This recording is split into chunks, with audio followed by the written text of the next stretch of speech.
Treaty Times. Be with the times. Chalo pyar, bada ko pranam, namaskar, sat shri akal, adab. What really mean love and blessings to the younger ones and respect to all my elders. Lovely. Today, I'm sitting in the office for MP Ray Williams, Minister of Multicultural Affairs for New South Wales. Mr. Williams, welcome to the show. Thank you very much. Lovely to be here. What have been some of the great achievement by your ministry, according to you? Look, I think at this point in time, what I would point to is that in the last 2 years, we really have seen a greater embrace of cultural diversity right across many of the different nationalities that are reflected in our population. But importantly, we are seeing a growing cohesion. We are seeing a greater harmony across all of our communities and more broadly across our communities. And I think that that can only ever be achieved, one, when we are courteous and respectful of one another, but importantly, breaking down those barriers through our wonderful large cultural festivals, which we love to attend. And I think the broader community looks at those festivals, they see the colour, they see the vibrancy, they see the dancing, the singing and the food, which is so very important. And the broader community comes together. And I think when we're doing that, we really are highlighting what an incredibly diverse community that we are here in New South Wales, but importantly, how cohesive we are and how harmonious our communities are. I noticed that you were there in most of the functions all around, more than the other members can go. What energy, what energy. How do you manage it? Well, I think that's, thank you, and I appreciate your kind sentiments.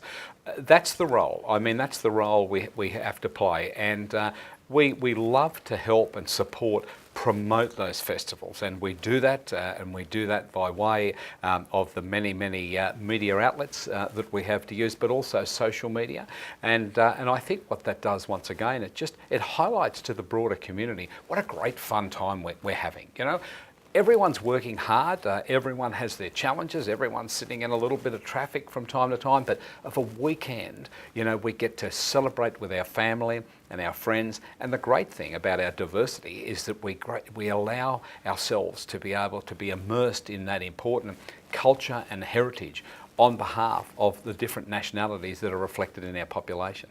Recently, in the Wagga Wagga by-elections, I could see a swing that didn't go in favour of the Liberals. How do you think the current state government should be remembered by the voters in the coming elections? Look, by-elections are never ever favourable to government. So it always is unfortunate when you know, you see those types of events. But I think broadly across New South Wales, I think the community do support us as a government. I think they do support the Liberal and National governments. They look back only a short 7.5 years ago, and nothing was being built. There were no roads, there were no rail lines being built. Sadly, our hospitals had sunk into a state of disrepair.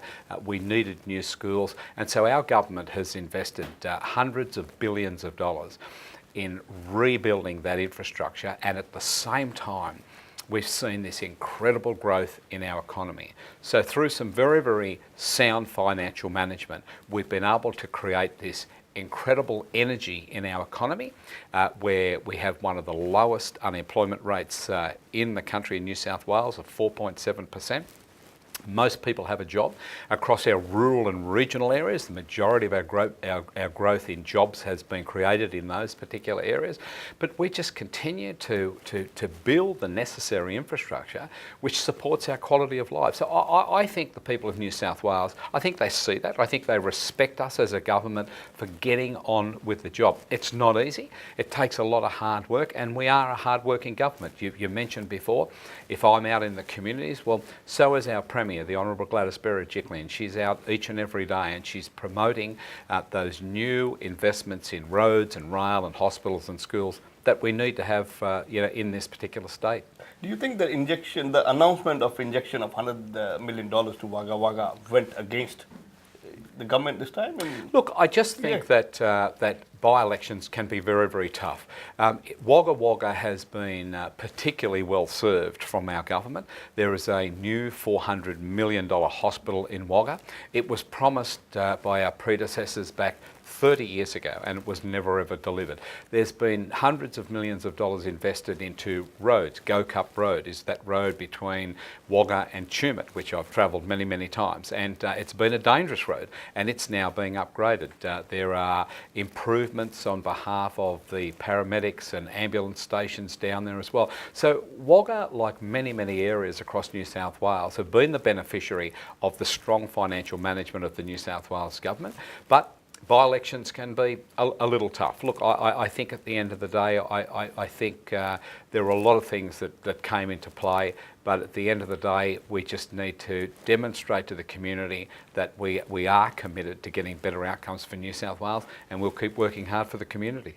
so, what celebrations are planned by the state government at the Parliament House in the coming months? Look, we will have many functions at Parliament House, especially around cultural diversity. As you know, we invite in many of our community leaders and community representatives to enjoy the opportunity to celebrate those important, whether it's Independence Day, whether it's Diwali, which is coming up, and once again, the New South Wales government will very, very proudly light up the sails of the Sydney Opera House in those famous colours. That was one of my questions. of orange, and look, we love to do that because we greatly appreciate the contribution of our community, and our communities are very, very diverse. And so if we can celebrate together those important cultural days, you know, whether it's Hanukkah on behalf of the Jewish community, whether it's Independence Day on behalf of the Greek community, and we had a wonderful Greek festival in Parramatta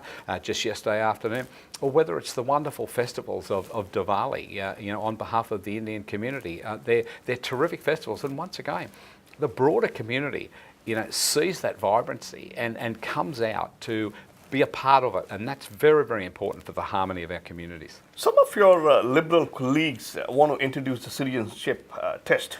What's your personal opinion about it, and where does the NSW government's position on that citizenship test? Look, largely citizenship rests with the federal government, but I think as Australians, I think we should value our citizenship.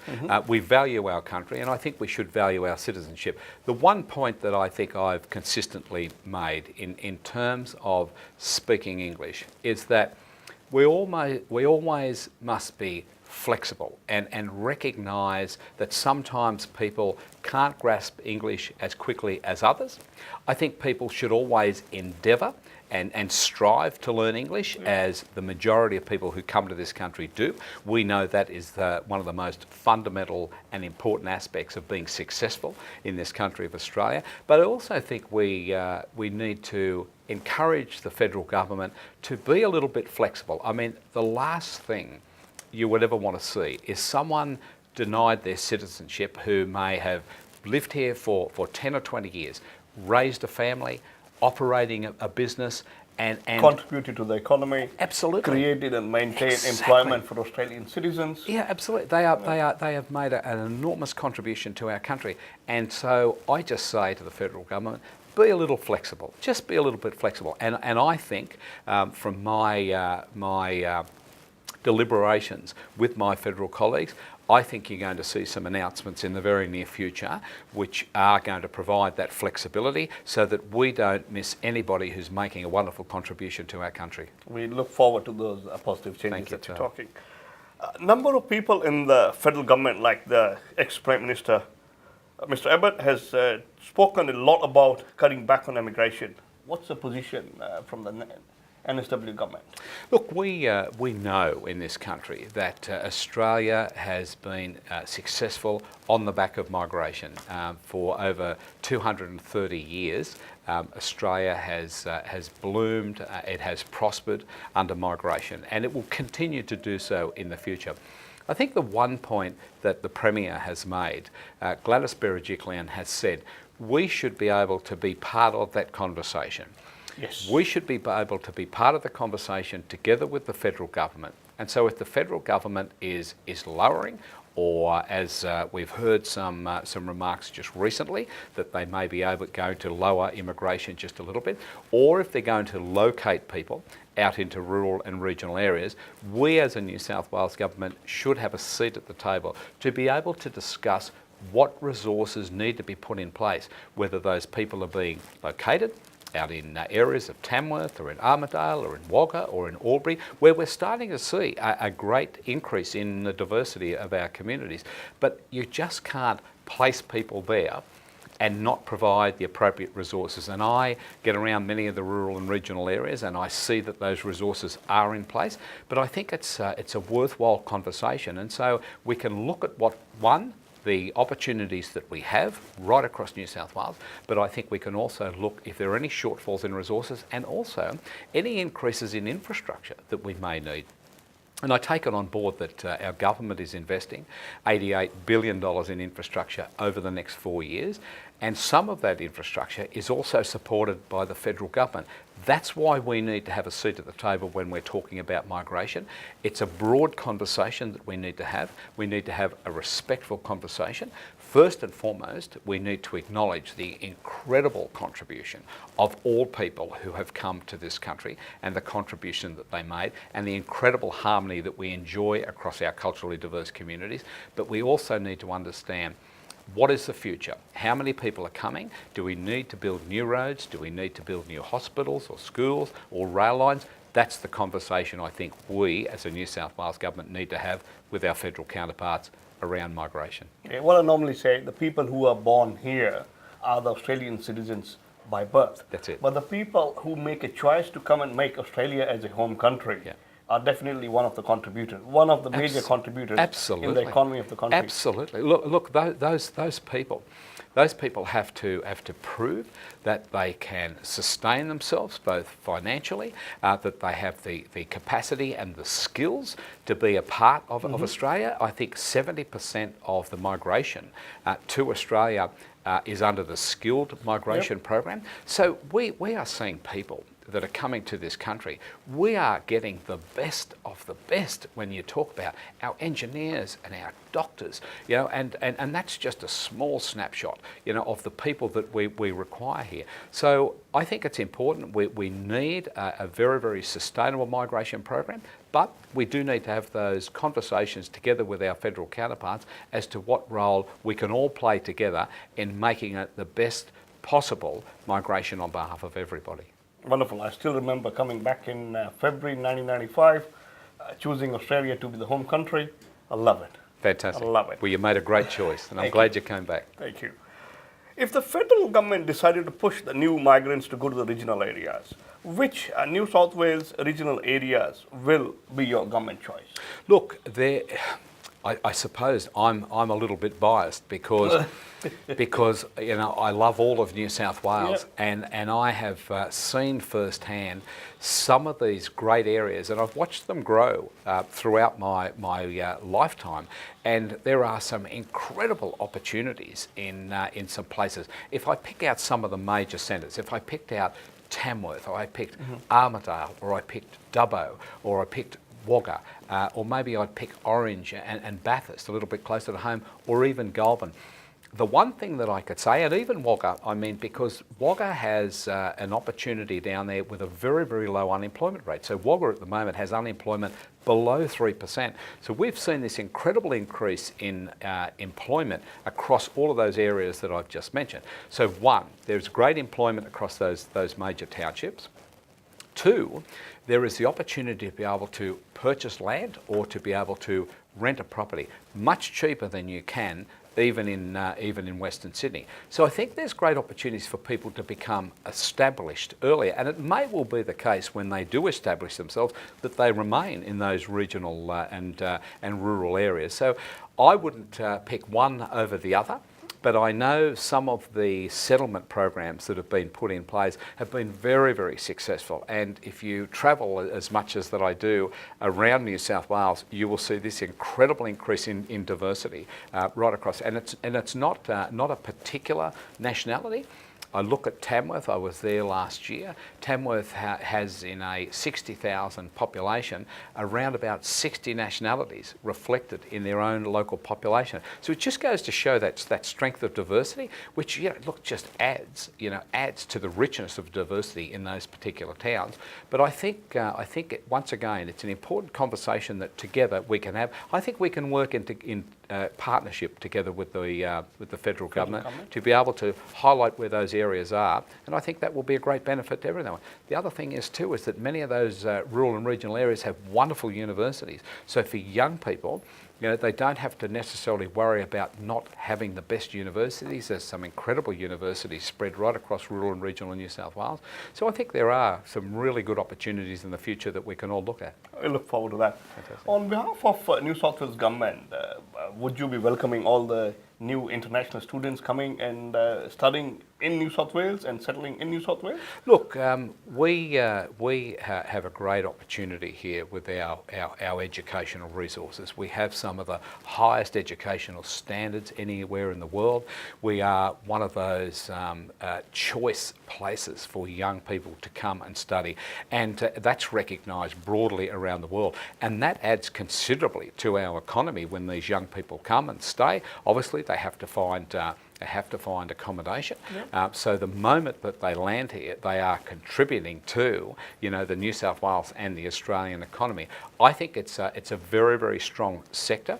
I think the other thing is that once again, when those people improve their skills, we get that great opportunity to be able to look at the needs, right across New South Wales and Australia, the needs in those various sectors, and get to pick some of the best once again. So once again, I think there's a balance that can be achieved, and it's a conversation that we should have, but it's been very, very successful. I suppose the exporting of our skills in education has been a great success to this country. Yeah, the two of the success stories are Varun and Gagan. Absolutely, my word, yeah. And so therein lies the diversity of skills that we're seeing. I mean, you could sit here today and you could name 100 different skill sets. Here we have people involved in media, involved in technology, in cameramen.